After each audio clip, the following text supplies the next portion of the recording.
إن الحمد لله نحمده ونستعينه ونؤمن به ونتوكل عليه ونعوذ بالله من شرور أنفسنا ومن سيئات أعمالنا من يهده الله فلا مضل له ومن يضلله فلا هادي له ونشهد أن لا إله إلا الله وحده لا شريك له ونشهد أن محمدا عبده ورسوله أرسله بالهدى ودين الحق ليظهره على الدين كله ولو كره المشركون صلى الله وبارك وسلم تسليما كثيرا كثيرا أما بعد فيا أيها الناس أوصيكم عباد الله ونفسي أولا بتقوى الله فقد قال الله تعالى يا أيها الذين آمنوا اتقوا الله حق تقاته ولا تموتن إلا وأنتم مسلمون وقال أيضا يا أيها الذين آمنوا اتقوا الله وقولوا قولا سديدا يصلح لكم أعمالكم ويغفر لكم ذنوبكم ومن يطع الله ورسوله فقد فاز فوزا عظيما فقد قال الله تعالى وإذ قال موسى لفتاه لا أبرح حتى أبلغ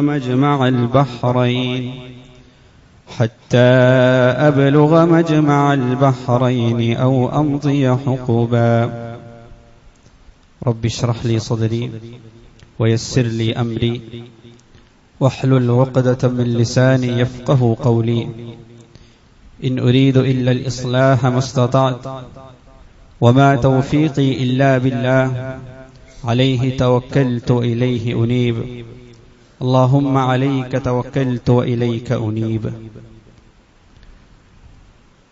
അല്ലാഹു സുബ്ഹാനഹു വ തആലയെ തഖ്വ ചെയ്ത് സൂക്ഷിച്ച് അവന്റെ വിധിവിലക്കുകൾക്ക് ജീവിതത്തിൽ മുൻഗണന കൽപ്പിച്ച് ജീവിതത്തെ ചിട്ടപ്പെടുത്തണമേ എന്ന് ആദ്യമായി ഞാൻ എൻ്റെ നഫ്സിനെയും തുടർന്ന് നിങ്ങൾ ഓരോരുത്തരെയും ഓർമ്മപ്പെടുത്തുകയാണ്, വസിയ്യത്ത് ചെയ്യുകയാണ്.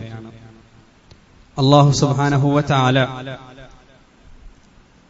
നാം ഏവരെയും അവന്റെ മുത്തഖികളായ സൂക്ഷ്മത പാലിക്കുന്ന സജ്ജനങ്ങളുടെ കൂട്ടത്തിൽ ഉൾപ്പെടുത്തി അനുഗ്രഹിക്കുമാറാകട്ടെ.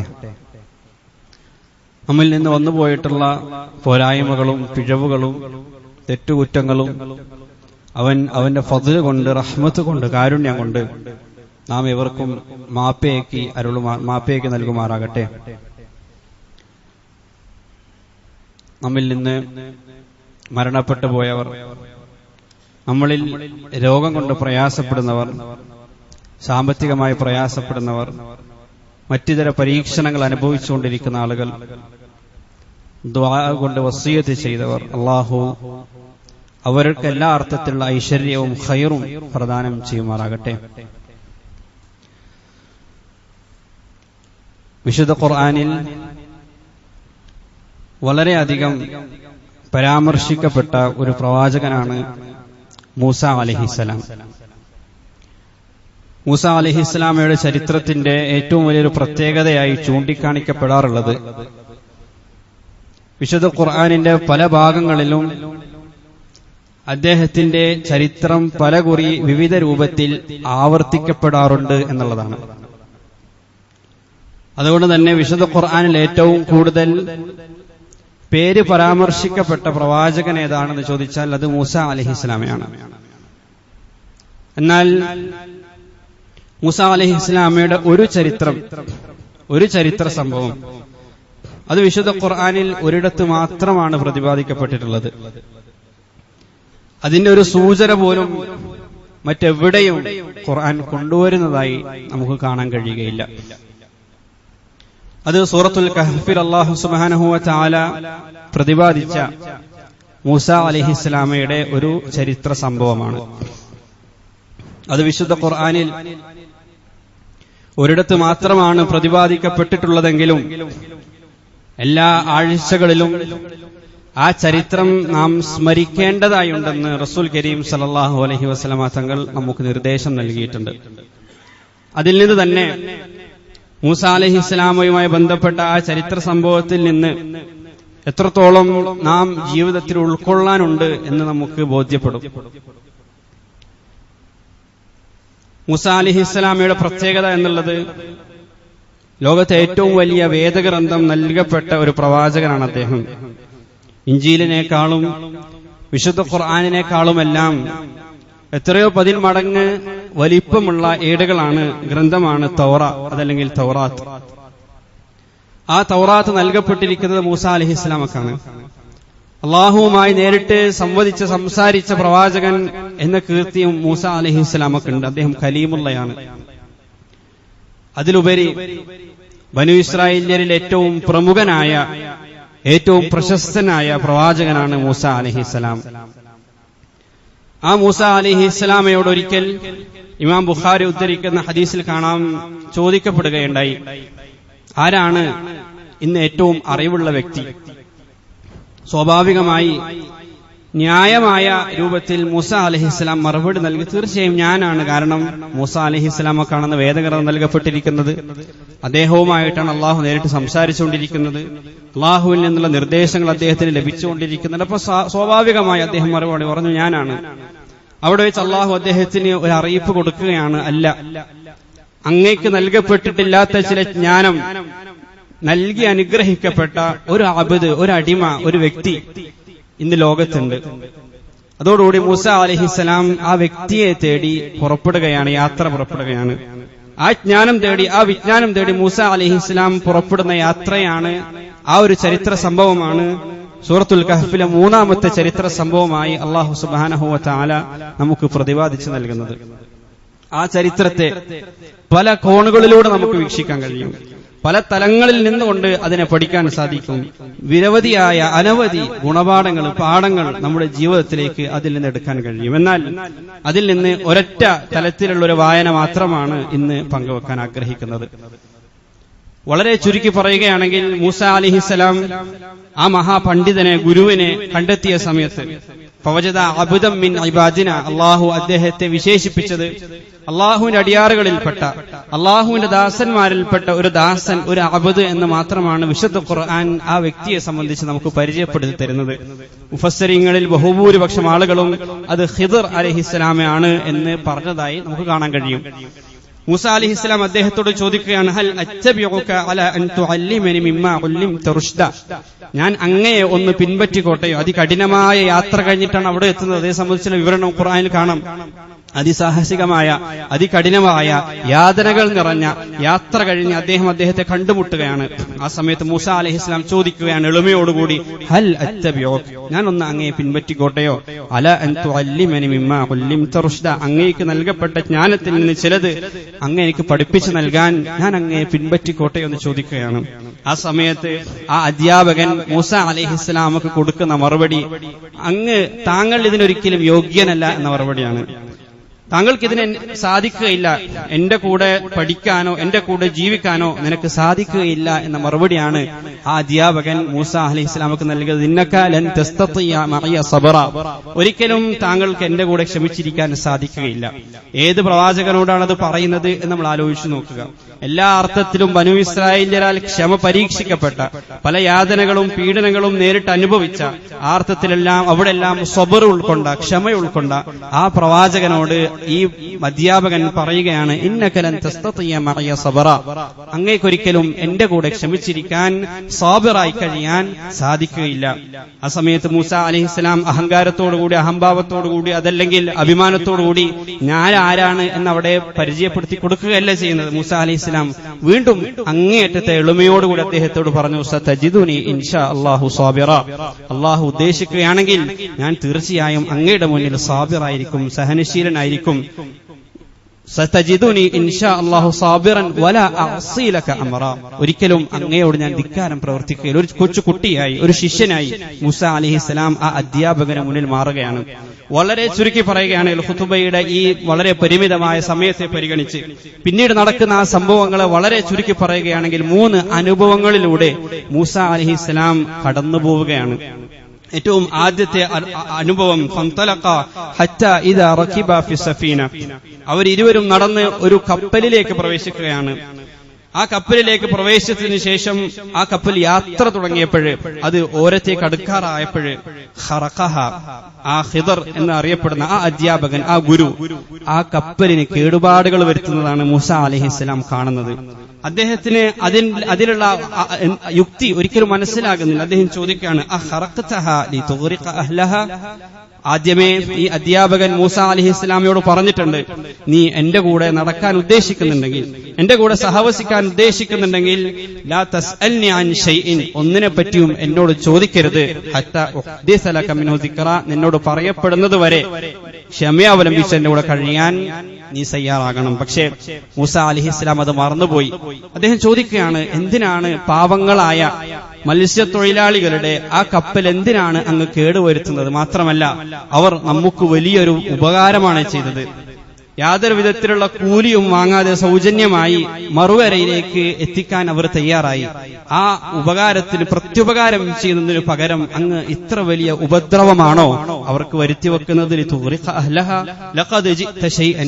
തീർച്ചയായും വളരെ ഗുരുതരമായ ഒരു തെറ്റാണ് അങ്ങ് ചെയ്തിരിക്കുന്നത്. പക്ഷേ അദ്ദേഹം ആ മറുപടി ആവർത്തിച്ചു, അലം അഖുല്ലക ഇന്നക ലൻ തസ്തതിയ മഅയ സബറ, ഞാൻ പറഞ്ഞിരുന്നതല്ലേ നിനക്ക് എന്റെ കൂടെ ജീവിക്കാൻ സാധിക്കുകയില്ല, ക്ഷമ അവലംബിക്കാൻ സാധിക്കുകയില്ല എന്നുള്ളത്. അദ്ദേഹം ക്ഷമാപണം നടത്തുകയാണ്. മൂസ അലൈഹിസ്സലാം, ലാ തുആഖിദ്നി ബിമാ നസീത്, മറന്നുപോയതാണ്, ഒരിക്കലും അതിന്റെ പേരിൽ എന്നെ ശിക്ഷിക്കരുത്, ഇനി ഞാനത് ആവർത്തിക്കുകയില്ല. വീണ്ടും യാത്ര തുടർന്നു. ഫന്തലഖ ഹത്താ ഇദാ ലഖിയ ഗുലാമൻ, വീണ്ടും അവർ നടന്ന് ഒരു കൊച്ചു കുട്ടിയെ കണ്ടെത്തുകയാണ്. ആ കൊച്ചു കുട്ടിയെ കണ്ട സമയത്ത് ഈ ഖിദർ ആ കുട്ടിയുടെ ജീവൻ അപഹരിക്കുന്നതാണ് മൂസ അലൈഹിസ്സലാം കാണുന്നത്. അദ്ദേഹത്തെ സംബന്ധിച്ചിടത്തോളം ഇക്കുറി ഒരിക്കലും ക്ഷമിക്കാൻ അദ്ദേഹം തയ്യാറായില്ല. കാരണം മൂസ അലൈഹിസ്സലാമയുടെ ഏറ്റവും വലിയ പ്രത്യേകത എന്നുള്ളത് ദുൽമിനെതിരിൽ, അനീതി കണ്ടു കഴിഞ്ഞാൽ ഒരിക്കലും കൈകെട്ടി നോക്കി നിൽക്കാൻ മൂസ അലൈഹിസ്സലാമക്ക് നുബുവത്തിന് മുമ്പ് പോലും സാധിച്ചിരുന്നില്ല. പിന്നെങ്ങനെയാണ് പ്രവാചകനായിരിക്കും അദ്ദേഹത്തിന് സാധിക്കുക? അദ്ദേഹം അവിടെ ഇടപെട്ടുകൊണ്ട് ചോദിച്ചു, അഖതൽത നഫ്സൻ സകിയ്യതൻ ബിഗൈരി നഫ്സിൻ ലഖദ് ജിഅത ശൈഅൻ നുക്റാ, ഒരു നിഷ്കളങ്കനായ കുട്ടിയെയാണോ അങ്ങ് കൊലപ്പെടുത്തിയിരിക്കുന്നത്? അതിഗുരുതരമായ പാതകമാണ് തീർച്ചയായും അങ്ങ് ചെയ്തിരിക്കുന്നത്. അദ്ദേഹം നേരത്തെ ആവർത്തിച്ച മറുപടി തന്നെ വീണ്ടും ആവർത്തിച്ചു. മൂസ അലൈഹിസ്സലാം അവസാനത്തെ അവസരം എന്ന നിലയ്ക്ക് ഒരു അവസരം കൂടി തരണമെന്ന് അപേക്ഷിക്കുകയും അങ്ങനെ ഒരു അവസരം കൂടി അദ്ദേഹത്തിന് നൽകി. വീണ്ടും അവർ യാത്ര തുടർന്നു. ഫന്തലഖ ഹത്താ ഇദാ അതയ അഹ്ല ഖരിയ, വീണ്ടും അവർ നടന്ന് ഒരു ഗ്രാമത്തിലേക്കെത്തി. ആ ഇവർ അങ്ങേയറ്റം അവശരായിരുന്നു, വിശന്ന് അവശരായിരുന്നു. ഇസ്തത്അമ, ആ ഗ്രാമത്തിലുള്ള ആളുകളോട് കുറച്ച് ഭക്ഷണത്തിന് ആവശ്യപ്പെട്ടു. പക്ഷേ അബൗ അൻ യുദയ്യിഫൂഹുമ, അവരിവരെ സ്വീകരിക്കാൻ തയ്യാറായില്ല. വളരെ വളരെ മോശമായ രൂപത്തിൽ ഇവരെ അവഹേളിക്കുകയും ഇവരെ ആട്ടിയോടിക്കാൻ ശ്രമിക്കുകയും ചെയ്തു.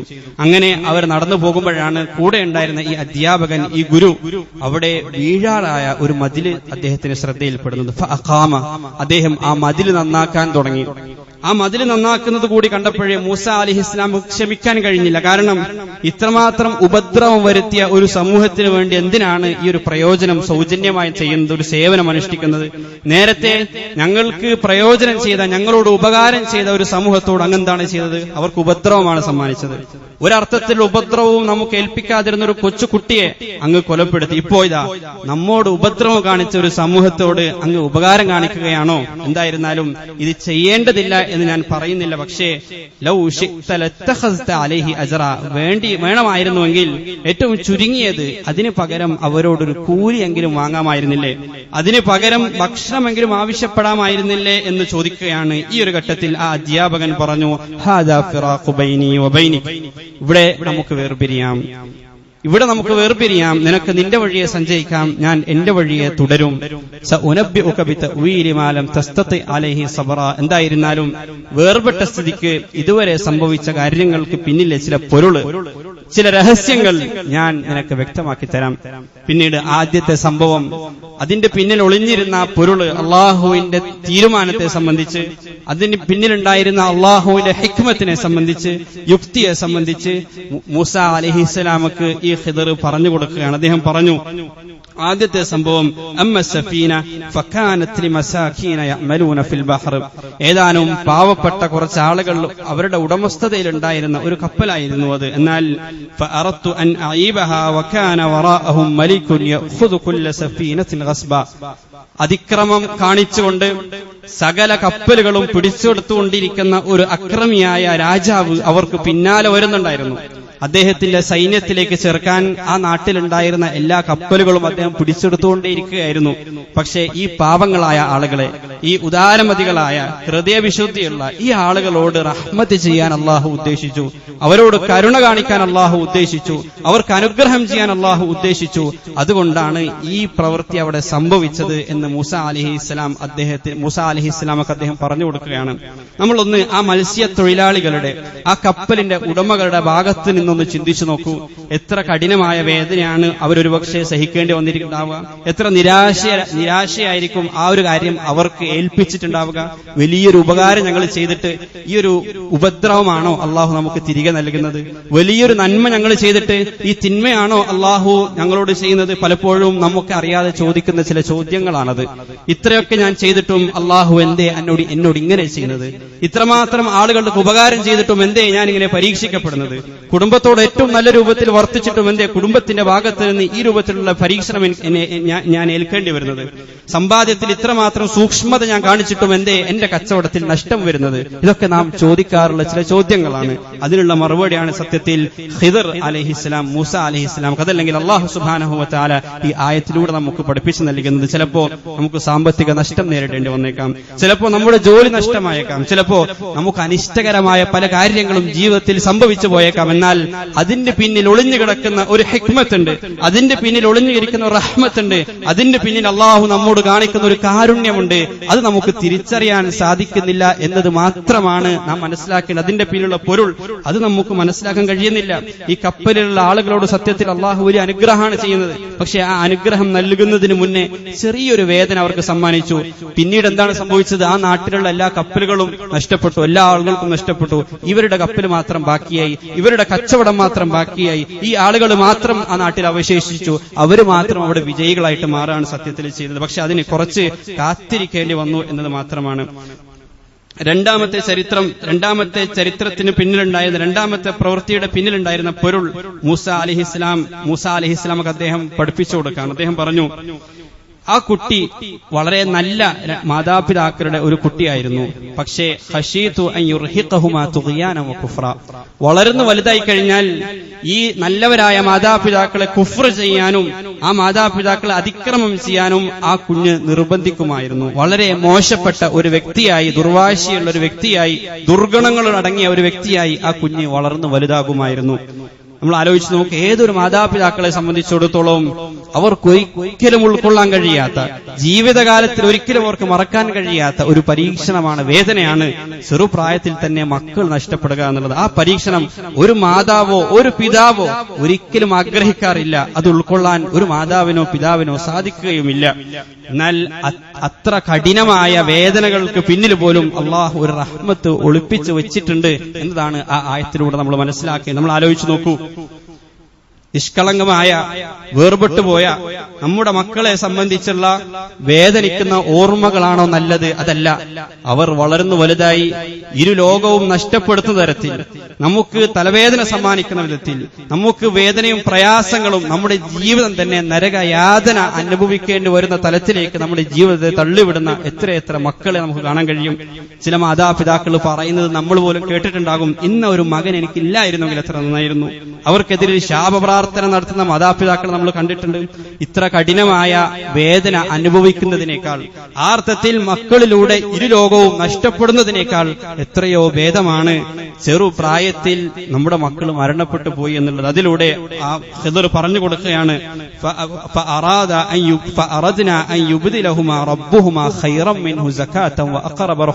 ഒരിക്കലും അള്ളാഹു അതിനവർക്ക് പകരം നൽകാതിരിക്കുകയില്ല.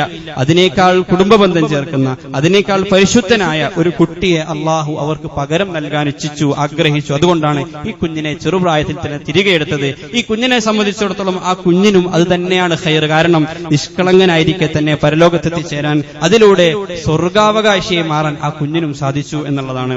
നമുക്കറിയാം, അല്ലാഹു സുബ്ഹാനഹു വ തആല നമ്മുടെ ജീവിതത്തിൽ നിന്ന് എന്തെങ്കിലും എടുത്തിട്ടുണ്ടെങ്കിൽ അതിൽ നമ്മൾ സാബിറായി കഴിഞ്ഞാൽ, അള്ളാഹുവിനെ കുറിച്ച് നല്ല വിചാരം വെച്ച് പുലർത്തി കഴിഞ്ഞാൽ, അള്ളാഹുവിനെ കുറിച്ച് നല്ല പ്രതീക്ഷ വെച്ച് പുലർത്തി കഴിഞ്ഞാൽ, തീർച്ചയായും അതിനേക്കാൾ എത്രയോ ഭേദമായത് അള്ളാഹു നമ്മൾക്ക് പകരം നൽകും എന്നത് റസൂൽ കരീം സല്ലല്ലാഹു അലൈഹി വസല്ലം തങ്ങൾ നമുക്ക് നൽകുന്ന വാഗ്ദാനമാണ്. പ്രവാചകൻ പറയുകയുണ്ടായി, ഏതെങ്കിലും ഒരു അടിമക്ക് ഒരു പ്രയാസം വന്നു, ആ സമയത്ത് അടിമ പറയുകയാണ്, ഇന്നാ ലില്ലാഹി വ ഇന്നാ ഇലൈഹി റാജിഊൻ, അല്ലാഹുമ്മ അജിർനി ഫീ മുസീബത്തി, അല്ലാഹുവേ ഈ വേദന കാരണം നീ എനിക്ക് പ്രതിഫലം നൽകണമേ, വഖ്ലുഫ് ലി ഖൈറൻ മിൻഹാ, എനിക്ക് ഇതിനേക്കാൾ നല്ലത് എനിക്ക് നീ പകരം നൽകണമേ എന്ന് ഒരു അടിമ പ്രാർത്ഥിക്കുകയാണെങ്കിൽ, ഒരു മനുഷ്യൻ പ്രാർത്ഥിക്കുകയാണെങ്കിൽ, ഇല്ല അഖ്ലഫല്ലാഹു ലഹു ഖൈറൻ മിൻഹാ, അതിനേക്കാൾ ഉത്തമമായത് അള്ളാഹു ഒരിക്കലും അയാൾക്ക് നൽകാതിരിക്കുകയില്ല എന്നുള്ളതാണ്. ഉമ്മു സലമ റളിയല്ലാഹു അൻഹ അവരുടെ പ്രിയങ്കരനായ ഭർത്താവ് അബൂ സലമ റളിയല്ലാഹു അൻഹു വഫാത്തായപ്പോൾ, ഉഹുദ് യുദ്ധാനന്തരം പരിക്ക് കാരണം ഷഹീദായപ്പോൾ ഉമ്മു സലമ റളിയല്ലാഹു അൻഹ ഈ പ്രാർത്ഥന പ്രാർത്ഥിക്കുകയുണ്ടായി, അല്ലാഹുമ്മ ഖ്ലുഫ് ലി ഖൈറൻ മിൻ, അതിനേക്കാൾ ഖൈറായത് അല്ലാഹുവേ എനിക്ക് നൽകണമേ. ഇവിടെ ശ്രദ്ധിക്കേണ്ട ഒരു കാര്യം, ഉമ്മു സലമ റളിയല്ലാഹു അൻഹയും അബൂ സലമ റളിയല്ലാഹു അൻഹുവും തമ്മിലുള്ള പ്രണയവും അവർ തമ്മിലുള്ള ബന്ധവും സീറയിലൊക്കെ വളരെ പ്രശസ്തമാണ്. അവർ തമ്മിലുള്ള അഗാധമായ ആ ബന്ധം നാട്ടിലൊക്കെ പാട്ടാണ്. അത്രമാത്രം പരസ്പരം സ്നേഹിച്ചിരുന്ന ആളുകളാണ് അബൂ സലമയും ഉമ്മു സലമ റളിയല്ലാഹു അൻഹുമ. ഹിജ്റയുടെ വേളയിൽ ഇവരെ ഉമ്മു സലമ റളിയല്ലാഹു അൻഹയുടെ കുടുംബം ഭർത്താവിൽ നിന്ന് ഉമ്മു സലമയെ വേർപെടുത്തുകയുണ്ടായി. പിന്നീട് ഒരു വർഷക്കാലം അബൂ സലമ മദീനയിലും ഉമ്മു സലമ മക്കയിലും പാർക്കേണ്ടി വന്നു. ഈ ഒരു വർഷക്കാലം ഉമ്മു സലമ റളിയല്ലാഹു അൻഹ നാട്ടിലൂടെ കരഞ്ഞു നടന്നതിന്റെ പേരിൽ ആ നാട്ടിലൊക്കെയും അതൊരു രോദന, കണ്ണീർ കാഴ്ചയായിട്ട് മാറുന്നുണ്ട്. അവസാനം ശത്രുക്കൾ തന്നെ ആ കുടുംബത്തോട് പറയുന്നുണ്ട്, എന്തിനാണ് ഈ ഒരു സ്ത്രീയെ, ഈ ഒരു പാവം വനിതയെ ഇങ്ങനെ പീഡിപ്പിക്കുന്നത്, ഇങ്ങനെ വേദനിപ്പിക്കുന്നത്, അവരെ അവരുടെ ഭർത്താവിന്റെ കൂടെ ജീവിക്കാൻ അനുവദിച്ചുകൂടെ എന്ന് പറഞ്ഞ അവസാനം ആ സമ്മർദ്ദം കാരണം തിരിച്ചയക്കേണ്ടി വരുന്നത്. അങ്ങനെയുള്ള ഒരു ഭർത്താവിനെയാണ് ഉമ്മു സലമ റളിയല്ലാഹു അൻഹക്ക് ഉഹുദ് യുദ്ധാനന്തരം നഷ്ടപ്പെടുന്നത്. ആ സമയത്ത് അവർ ഈ പ്രാർത്ഥന പ്രാർത്ഥിക്കുമ്പോൾ ഉമ്മു സലമ റളിയല്ലാഹു അൻഹ പറയുന്നുണ്ട്, ഞാൻ മനസ്സിൽ ചിന്തിക്കുന്നുണ്ട്, അബൂ സലമയേക്കാൾ നല്ലത് ആരാണുള്ളത്? അബൂ സലമയേക്കാൾ നല്ല ആരെ എനിക്ക് ലഭിക്കാനില്ല. പക്ഷേ പ്രവാചകൻ പഠിപ്പിച്ചതുകൊണ്ട് ആ പ്രാർത്ഥന ഞാൻ പ്രാർത്ഥിക്കുന്നു. പിന്നീട് എന്ത് സംഭവിച്ചു നമുക്ക് ചരിത്രത്തിൽ കാണാം. ഉമ്മു സലമ റളിയല്ലാഹു അൻഹ പ്രവാചകന്റെ പ്രിയ പത്നിയായിട്ട് മാറുന്നുണ്ട്, ഉമ്മുൽ മുഅ്മിനീനായിട്ട് മാറുന്നുണ്ട്. നമ്മുടെയൊക്കെ മാതാവായി ഉമ്മു സലമ റളിയല്ലാഹു അൻഹ മാറി എന്ന് മാത്രമല്ല, അവർക്ക് അല്ലാഹു വലിയ ഹിക്മത്ത് നൽകി അനുഗ്രഹിച്ചു. ഹുദൈബിയ സന്ധിയുടെ വേളയിൽ അതികഠിനമായ വേദന കാരണം സഹാബാക്കൾ പോലും, പ്രവാചകന്റെ അടുത്ത സഹാബാക്കൾ പോലും, അനുചരന്മാർ പോലും അള്ളാഹുവിന്റെ റസൂലിന്റെ കൽപ്പന അനുസരിക്കാൻ മടി കാണിച്ച ഘട്ടത്തിൽ തലമുണ്ടനം ചെയ്യാൻ അള്ളാഹുവിന്റെ റസൂൽ കൽപ്പിച്ചപ്പോൾ ആരും തലമുണ്ടനം ചെയ്യാൻ തയ്യാറായില്ല. ആ ഒരു ഘട്ടത്തിൽ റസൂൽ സല്ലല്ലാഹു അലൈഹി വസല്ലമ തങ്ങൾ നിരാശനായി വേദനയോടുകൂടി അന്ന് പോകുന്നത് ഉമ്മു സലമ റളിയല്ലാഹു അൻഹ അടുക്കലേക്കാണ്. അന്ന് ഉമ്മു സലമ റളിയല്ലാഹു അൻഹയാണ് പ്രവാചകന്റെ കൂടെ യാത്രയിലുണ്ടായിരുന്നത്. ഉമ്മു സലമ റളിയല്ലാഹു അൻഹയാണ് പ്രവാചകന് ഒരു ഉപദേശം കൊടുക്കുന്നത്, അങ്ങ് അവരോടൊന്നും കൽപ്പിക്കേണ്ടതില്ല, മറിച്ച് അങ്ങ് സ്വയം അങ്ങയുടെ മുടി വടിക്കുക. അത് കേട്ട് റസൂൽ സല്ലല്ലാഹു അലൈഹി വസല്ലം ആ അഭിപ്രായം സ്വീകരിക്കുകയും അങ്ങനെ പ്രവർത്തിക്കുകയും ചെയ്തു. ഇത് കണ്ടപ്പോഴേ സഹാബാക്കൾക്ക് ആർക്കും അടങ്ങി നിൽക്കാൻ കഴിഞ്ഞില്ല. റസൂൽ സല്ലല്ലാഹു അലൈഹി വസല്ലം തങ്ങൾ ഒരു കാര്യം ചെയ്യുന്നത് കാണുമ്പോൾ അത് അനുകരിക്കാതിരിക്കാൻ പ്രവാചകന്റെ പ്രിയ സഹാബാക്കൾക്ക് ഒരിക്കലും സാധിക്കുമായിരുന്നില്ല. അവരൊക്കെ ആ നിമിഷം തന്നെ അവരുടെ തലമുണ്ടനം ചെയ്തു എന്നുള്ളതാണ് ഉമ്മു സലമ റളിയല്ലാഹു അൻഹ ആയിരുന്നതിന് കാരണം. ഇത്രമാത്രം വലിയ ചരിത്ര പ്രസിദ്ധിയായ ഒരു വനിതയായിട്ട് ഉമ്മു സലമ റളിയല്ലാഹു അൻഹ മാറാണ്. എന്തുകൊണ്ടാണ്? അള്ളാഹുവിൽ ശുഭാപ്തി വിശ്വാസം വെച്ച് പുലർത്തി. എത്ര കഠിനമായ വേദനയിലും അള്ളാഹുവിന്റെ അടിമയാണ് ഞാൻ, അള്ളാഹുവിന്റെ ആബുദാണ് ഞാൻ, പരമമായ തീരുമാനം എടുക്കുന്നവൻ എന്റെ റബ്ബാണ്, അതിനപ്പുറത്ത് അള്ളാഹുവിന്റെ ഒരു മാസ്റ്റർ പ്ലാൻ ഉണ്ട് എന്ന കൃത്യമായ ബോധ്യമാണ് വിശ്വാസികളെയും അവിശ്വാസികളെയും വ്യത്യസ്തരാക്കുന്നത്, വേർതിരിക്കുന്നത് എന്ന് നമ്മൾ മനസ്സിലാക്കേണ്ടതായിട്ടുണ്ട്. മൂന്നാമത്തെ ചരിത്രം അതിന്റെ പൊരുള് ഖിദർ അലൈഹിസ്സലാം മൂസ അലൈഹിസ്സലാമുക്ക് പറഞ്ഞു കൊടുക്കുകയാണ്. മൂന്നാമത്തെ ചരിത്രം എന്നുള്ളത്, ആ നാട്ടിലുള്ള ആളുകൾ വളരെ മോശക്കാരായിരുന്നുവെങ്കിലും ഞാൻ നേരെയാക്കിയ ആ മജില്, ആ സ്ഥലം, അത് യതീമായ 2 മക്കളുടെ സ്ഥലമായിരുന്നു. വക്കാന അബൂഹുമാ സാലിഹ, അവരിരുവരുടെയും പിതാവ് സാലിഹായ നല്ലൊരു മനുഷ്യനായിരുന്നു. ആ പിതാവ് മരണപ്പെട്ടു പോയി. ആ പിതാവ് അവർക്ക് വേണ്ടി വലിയ ഒരു സമ്പാദ്യം ആ മതിലിന് കീഴിൽ ഒളിച്ചു വെച്ചിട്ടുണ്ടായിരുന്നു. ആ സമ്പാദ്യം ഇപ്പോഴേ ആ നാട്ടിലുള്ള ആളുകളുടെ മുന്നിൽ പ്രത്യക്ഷപ്പെട്ടു കഴിഞ്ഞാൽ ആ വാലിമീങ്ങളായ അക്രമകാരികളായ ആളുകൾ തീർച്ചയായും അത് മുഴുവൻ എടുക്കും. അവർക്കൊരിക്കലും ഉപകാരപ്പെടുകയില്ല. എന്നല്ല, ഈ കുട്ടികളെ സംബന്ധിച്ചിടത്തോളം ആ കുട്ടികൾക്കും ഇതിപ്പോ ഉപകാരപ്പെടുന്നതിനേക്കാൾ ഏറ്റവും നല്ല രൂപത്തിൽ ഉപകാരപ്പെടുക അവരുടെ വലിയ പ്രായത്തിലാണ്. അവരുടെ പ്രായപൂർത്തി എത്തിയതിനു ശേഷം അത് അവർക്ക് ലഭിക്കണമെന്നാണ് അള്ളാഹു തീരുമാനിച്ചിരിക്കുന്നത്. അത് ഒരിക്കലും അനീതിയല്ല, അത് അള്ളാഹു അവരോട് ചെയ്യുന്ന നീതിയാണ്. അത് അള്ളാഹു അവർക്ക് വേണ്ടി ഉദ്ദേശിച്ച റഹ്മത്താണ്, കരുണയാണ്. നമ്മൾ ആലോചിച്ച് നോക്കൂ, വിധവയായ അവരുടെ ഉമ്മ അവിടെയുണ്ട്. ആ ഉമ്മയെ സംബന്ധിച്ചിടത്തോളം ആ ഉമ്മ സ്വാഭാവികമായിട്ടും ആഗ്രഹിക്കുക എന്നാണ്, അങ്ങനെ ഒരു സമ്പാദ്യം ഉണ്ടായിരുന്നെങ്കിൽ ഇപ്പൊ തന്നെ അത് ലഭിക്കണമെന്നായിരിക്കും അവർ ആഗ്രഹിക്കുക. ആ സമ്പാദ്യത്തെ സംബന്ധിച്ച് കുട്ടികൾ അറിഞ്ഞിരുന്നുവെങ്കിൽ കുട്ടികളും ആഗ്രഹിക്കാതെ ഇപ്പൊ തന്നെ ലഭിക്കണമെന്നായിരിക്കും. പക്ഷേ അവരുടെ ആഗ്രഹത്തിനനുസരിച്ച് ചെയ്തു കൊടുത്തിരുന്നുവെങ്കിൽ അത് അവരോട് തന്നെ ചെയ്ത ദുൽമാണ് എന്ന് അള്ളാഹുവിന് മാത്രമാണ് അറിവുള്ളത്. വൈദുൽ ഇൻസാനു ബിശ്ശർരി ദുആഅഹു ബിൽ ഖൈർ, സൂറത്തുൽ ഇസ്രായിലൂടെ അള്ളാഹു ഉണർത്തുന്നുണ്ട്. മനുഷ്യർ ഏറ്റവും ഖൈറാണ് എന്ന് കരുതി ഷർറിന് വേണ്ടി പ്രാർത്ഥിച്ചുകൊണ്ടേയിരിക്കും, അതിനുവേണ്ടി ആഗ്രഹിച്ചുകൊണ്ടേയിരിക്കും. വക്കാനൽ ഇൻസാനു അജൂല, മനുഷ്യന് ഭയങ്കര ധൃതിയുള്ളവനാണ്. കാര്യങ്ങളെ സഹാനുഭൂതിയോടുകൂടി സഹനതയോടുകൂടി കാര്യങ്ങളെ ഉൾക്കൊള്ളാൻ അവർക്ക് സാധിക്കുകയില്ല. ആ ധൃതി കാരണം എന്തെങ്കിലും ഒരു കാര്യം ആഗ്രഹിക്കും, അതെനിക്കിപ്പോ കിട്ടണം, അതെനിക്കിപ്പോ ലഭിച്ചേ തീരൂ, അതിനുവേണ്ടി അവർക്ക് അതിയായി ആഗ്രഹിക്കും. പക്ഷേ അത് ഷർറാണ് എന്ന് അവരുടെ റബ്ബിനറിയാം. അതുകൊണ്ട് ആ റബ്ബ് അവർക്ക് നൽകാതിരിക്കും.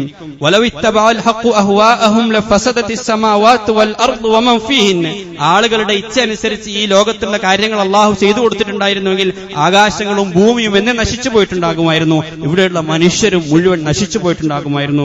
ചെറിയൊരു കുട്ടിയെ നമ്മൾ ആലോചിച്ച് നോക്കൂ. ചെറിയ കുട്ടികൾ ആഗ്രഹിക്കുന്നതൊക്കെ നമ്മൾ ചെയ്തു കൊടുത്തിരുന്നുവെങ്കിൽ അത് അവരുടെ ജീവൻ തന്നെ അപകടത്തിലാക്കുമായിരുന്നു. അവർ ചിലപ്പോൾ കത്തിക്ക് വേണ്ടി ചോദിക്കും. ആ കുഞ്ഞുങ്ങൾ ചിലപ്പോൾ വീടിന്റെ മുകളിൽ നിന്ന് ചാടാൻ ആഗ്രഹിക്കും. പക്ഷെ അവരുടെ ആഗ്രഹമൊന്നും നമ്മൾ ചെയ്തു കൊടുക്കാറില്ല. ആ ആഗ്രഹത്തിനൊത്ത് നമ്മൾ നിൽക്കാതിരിക്കുമ്പോൾ അവർ നമ്മോട് അരിശം കാണിക്കും, അവർ സങ്കടത്തിലാകും, അവർ ചിലപ്പോൾ കരയും. പക്ഷേ അത് നാം അവരോട് ചെയ്യുന്ന റഹ്മത്താണ് എന്ന് മാതാപിതാക്കൾക്ക് അറിയാം, മുതിർന്നവർക്ക് അറിയാം. അതെന്തുകൊണ്ടാണ്? ആ ഇൽമിലുള്ള അറിവിലുള്ള വ്യത്യാസമാണ്. ഇത് ഷർറാണ് എന്ന കാര്യം മാതാപിതാക്കൾക്കറിയാം. അങ്ങനെയാണെങ്കിൽ നമ്മുടെ ഇൽമും അള്ളാഹുവിന്റെ ഇൽമും എവിടെ കിടക്കും നമ്മൾ ആലോചിച്ച് നോക്കുക. എല്ലാം അറിയുന്ന, പരിമിതികളില്ലാത്ത പരിപൂർണനായ അറിവിന്റെ ഉടമസ്ഥനായ അലീമായ അള്ളാഹുവിന്റെ ആ ഇൽമും നമ്മുടെ ഇൽമും എവിടെ കിടക്കുന്നു? നമ്മുടെ അറിവില്ലായ്മ വെച്ചൊരിക്കലും അള്ളാഹുവിന്റെ തീരുമാനങ്ങളെ നമ്മൾ ചോദ്യം ചെയ്യാൻ നിൽക്കരുത്. നമ്മുടെ ജഹാലത്ത് വെച്ചുകൊണ്ട് അള്ളാഹുവിന്റെ തീരുമാനങ്ങൾ നമ്മൾ കുറ്റം പറയരുത്. അതിൽ നമ്മൾ പ്രതീക്ഷയുള്ളവരായിട്ട് മാറുക. അതിന്റെ പിന്നിലുള്ള റഹ്മത്തിനെ കുറിച്ച് നമ്മൾ ഓർക്കുക. തീർച്ചയായും അള്ളാഹു അതിലൂടെ നമുക്ക് വലിയൊരു റഹ്മത്ത് കണ്ടിട്ടുണ്ട് എന്ന് നമ്മൾ മനസ്സിലാക്കുക. ഇന്നല്ലാഹ അലീമുൻ ഹക്കീം, ഖുർആനിൽ പലകുറി ആവർത്തിക്കുന്ന അള്ളാഹുവിന്റെ 2 വിശേഷണങ്ങളാണ്. അള്ളാഹു അലീം മാത്രമല്ല, അള്ളാഹു ഹക്കീം കൂടിയാണ്. അള്ളാഹു നിങ്ങളുടെ വേദന അറിയുന്നുണ്ട്, അള്ളാഹു നിങ്ങളുടെ ആഗ്രഹങ്ങൾ അറിയുന്നുണ്ട്, അള്ളാഹു നിങ്ങളുടെ സ്വപ്നങ്ങൾ കേൾക്കുന്നുണ്ട്. അവൻ അലീമാണ്, പക്ഷേ അവൻ ഹക്കീം കൂടിയാണ്. അത് എപ്പോ നൽകണം, അത് ഏത് അളവിൽ നൽകണം, അത് നൽകേണ്ടതുണ്ടോ, അത് നൽകാതിരിക്കണോ എന്നതിനെ സംബന്ധിച്ചുള്ള പൂർണ്ണമായ ഹിക്മത്തുടയവൻ അത് അള്ളാഹുവാണ്. ഇന്നല്ലാഹ അലീമുൻ ഹക്കീം. അതുകൊണ്ടാണ് അള്ളാഹു ചില കാര്യങ്ങൾ നമുക്ക് ഇപ്പൊ സാധിപ്പിച്ചു തരാത്തത്. ചില കാര്യങ്ങൾ ഈ ലോകത്ത് തന്നെ നമുക്ക് സാധിപ്പിച്ചു തന്നെന്ന് വരില്ല. എന്നാൽ അതിന്റെ പൊരുൾ മനസ്സിലാകുന്ന ഒരു ദിവസം ഈ ചരിത്രം ആരംഭിക്കുന്നതിന് മുന്നേ സൂറത്തുൽ കഹ്ഫിലെ 60-ാമത്തെ ആയത്തിന് മുമ്പുള്ള വചനങ്ങൾ നമ്മളൊന്ന് വിട്ടുപോയി പഠിച്ചു കഴിഞ്ഞാൽ അതിനുള്ള ഉത്തരം നമുക്ക് കിട്ടും. എന്തുകൊണ്ടാണ് അല്ലാഹു സുബ്ഹാനഹു വ തആല ഈ രൂപത്തിൽ നാം ആഗ്രഹിച്ചതൊക്കെ ഇവിടെ നൽകാത്തത് എന്ന് നമുക്കൊക്കെ മനസ്സിലാക്കാൻ കഴിയും. അല്ലാഹു സുബ്ഹാനഹു വ തആല അർത്ഥത്തിൽ പടച്ചവന്റെ തീരുമാനങ്ങൾക്ക് പിന്നിൽ അങ്ങേയറ്റം ശുഭാപ്തി വിശ്വാസമുള്ളവരായിട്ട് മാറാൻ നമ്മെ തുണക്കുമാറാകട്ടെ. ഖുർആൻ പലകുറി നമ്മോട് ആവർത്തിച്ച് പറയുന്ന ഒരു കാര്യമാണ്, ലാ തഖാഫു, നിങ്ങൾ എന്ത് ചെയ്യാതിരിക്കുക, നിങ്ങൾ ഭയപ്പെടാതിരിക്കുക, ഭാവിയെക്കുറിച്ച് നിങ്ങൾ ആശങ്കപ്പെടാതിരിക്കുക, ലാ തഹ്സനു, നിങ്ങൾ സങ്കടപ്പെടാതിരിക്കുക, ലാ തൈഅസു, നിങ്ങൾ നിരാശരാകാതിരിക്കുക, ലാ തഹിനു, നിങ്ങൾ ദുർബലരാകാതിരിക്കുക, നിങ്ങൾ ശക്തരാവുക, നിങ്ങൾ ശുഭാപ്തി വിശ്വാസമുള്ളവരാവുക, അല്ലാഹുവിൽ പ്രതീക്ഷയുള്ളവരാകുക. മൻ ആമന ബില്ലാഹി വൽ യൗമിൽ ആഖിരി വഅമില സാലിഹാ ഫലഹും അജ്റുഹും ഇൻദ റബ്ബിഹിം വലാ ഖൗഫുൻ അലൈഹിം വലാ ഹും യഹ്സനൂൻ. ആരാണോ അല്ലാഹുവിൽ വിശ്വസിക്കേണ്ടതുപോലെ വിശ്വസിക്കുന്നത്, വൽ യൗമിൽ ആഖിർ, പരലോകത്തിൽ വിശ്വസിക്കുന്നത്, ആ പരലോകമാണ് പരിപൂർണാർത്ഥത്തിലുള്ള നീതി നടപ്പിലാക്കപ്പെടുന്ന, നീതി പൂർണ്ണമാകുന്ന ഒരു ഘട്ടം, ഒരു ദിനം. അത് ഖിയാമത്ത് നാളാണ്, പരലോകത്തിലുള്ള ദിനമാണ് എന്ന ആ ദൃഢബോധ്യമാണ് ശുഭാപ്തി വിശ്വാസമുള്ളവരാകാൻ മുഅ്മിനീങ്ങളെ പ്രേരിപ്പിക്കുന്നത് മൻ ആമന ബില്ലാഹ്, എല്ലാ കാര്യങ്ങൾക്കും പിന്നിലും അല്ലാഹുവിന്റെ കരങ്ങളുണ്ട് എന്നുള്ള ബോധ്യം, വൽ യൗമിൽ ആഖിർ, ഒരു പരലോകമുണ്ടെന്ന ബോധ്യം, വഅമില സാലിഹൻ, ഇതോടുകൂടി അവർ നല്ല കർമ്മങ്ങളിൽ ഏർപ്പെട്ടുകൊണ്ടേയിരിക്കും, സൽക്കർമ്മങ്ങളിൽ അവർ മുന്നേറിക്കൊണ്ടേയിരിക്കും. കഴിഞ്ഞ കാലത്തെ ഓർത്ത് അവർ നിരാശപ്പെടുകയില്ല, ഇനിയുള്ള കാലത്തിൽ അങ്ങേയറ്റം പ്രതീക്ഷ അർപ്പിച്ചുകൊണ്ട് അവർ നന്മകളിൽ നല്ല കർമ്മങ്ങളിൽ മുന്നേറിക്കൊണ്ടേയിരിക്കും. ഫലഹും അജ്റുഹും ഇൻദ റബ്ബിഹിം വലാ ഖൗഫുൻ അലൈഹിം വലാ ഹും യഹ്സനൂൻ. അത്തരം ആളുകൾക്കാണ് വരും കാലത്തെ സംബന്ധിച്ച് ഭയമില്ലാതെ ജീവിക്കാൻ സാധിക്കുക. അത്തരം ആളുകൾക്കാണ് കഴിഞ്ഞ കാലത്തെ കുറിച്ച് ഓർത്ത് ദുഃഖിച്ച് അതിൽ ഡിപ്രഷൻ അടിച്ച് കഴിയാതെ ജീവിക്കാൻ സാധിക്കുക. റസൂൽ സല്ലല്ലാഹു അലൈഹി വസല്ലം തങ്ങൾ പറയുന്നുണ്ട്, ഫഇന്ന ലൗ മിൻ അമലി ശൈത്താൻ. ലൗ എന്നുള്ളത് പിശാചിന്റെ പണിയാണ്. അങ്ങനെ സംഭവിച്ചിട്ടുണ്ടായിരുന്നുവെങ്കിൽ ഇങ്ങനെ സംഭവിക്കുമായിരുന്നു, ഇങ്ങനെ സംഭവിച്ചിട്ടില്ലായിരുന്നുവെങ്കിൽ ഇങ്ങനെ സംഭവിക്കില്ലായിരുന്നു. ഇങ്ങനെ കഴിഞ്ഞ കാലത്തെ കുറിച്ചോർത്ത് അവിടെ തന്നെ ജീവിക്കുക എന്നുള്ളത് അത് പിശാചിന്റെ പണിയാണ്. അത് നമ്മളെ പിന്നോട്ടാണ് വലിക്കുക. വിശ്വാസികളെ സംബന്ധിച്ചിടത്തോളം അവർ അള്ളാഹുവിൽ വിശ്വാസമർപ്പിച്ചുകൊണ്ട് കരുത്തോടുകൂടി മുന്നേറുന്നവരാണ്. ഒരു വർഷം ഇവിടെ തീരുമ്പോഴേ ഈ വർഷത്തിൽ നമുക്ക് സംഭവിച്ച ഒരുപാട് പിഴവുകളുണ്ടാകും, പോരായ്മകളുണ്ടാകും. അതിൽ നിന്ന് തിരിച്ചറിവ് ഉൾക്കൊള്ളുകൊണ്ട്, അതിൽ നിന്ന് പാഠം ഉൾക്കൊള്ളുകൊണ്ട് ഇനി വരുന്ന വർഷത്തെ, ഇനി വരുന്ന ദിവസങ്ങളെ, ഇനി വരുന്ന മാസങ്ങളിൽ അങ്ങേയറ്റം പ്രതീക്ഷ അർപ്പിച്ച് നമുക്ക് മുന്നോട്ട് പോകാൻ കഴിയണം. അതാണ് വിശ്വാസികളെ സംബന്ധിച്ചിടത്തോളം അവർക്ക് ഏറ്റവും നല്ലതായിട്ടുള്ളത്. ഏതൊരു മനുഷ്യനും ജീവിതത്തിൽ പ്രയാസങ്ങളുണ്ട്.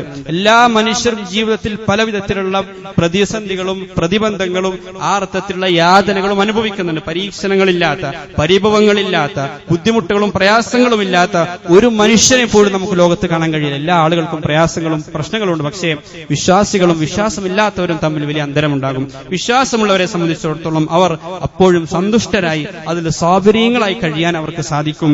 അതിനെ നാം പരിശീലിക്കേണ്ടതായിട്ടുണ്ട്. അത് അനുഭവത്തിലൂടെ മാത്രമാണ് നമുക്ക് സാധിക്കുക. ആ അർത്ഥത്തിൽ നാം കാണുന്നതിനപ്പുറത്തുള്ള ചില കാണാപ്പുറങ്ങളുണ്ട് എന്ന് നമ്മൾ തിരിച്ചറിയുക. നാം കേട്ടത് മാത്രമല്ല, നാം കേട്ട കാര്യങ്ങൾക്കും നാം കേൾക്കാത്ത ചില വശങ്ങളുണ്ട് എന്ന് നമ്മൾ മനസ്സിലാക്കുക. നാം അറിഞ്ഞതിനപ്പുറത്ത് നമുക്കറിയാത്ത ഒരുപാട് കാര്യങ്ങൾ ഈ ലോകത്ത് നടന്നുകൊണ്ടിരിക്കുന്നുണ്ട്. നാം വളരെ നെഗറ്റീവാണെന്ന് കരുതുന്നത് ചിലപ്പോൾ വളരെ പോസിറ്റീവായിരിക്കാം.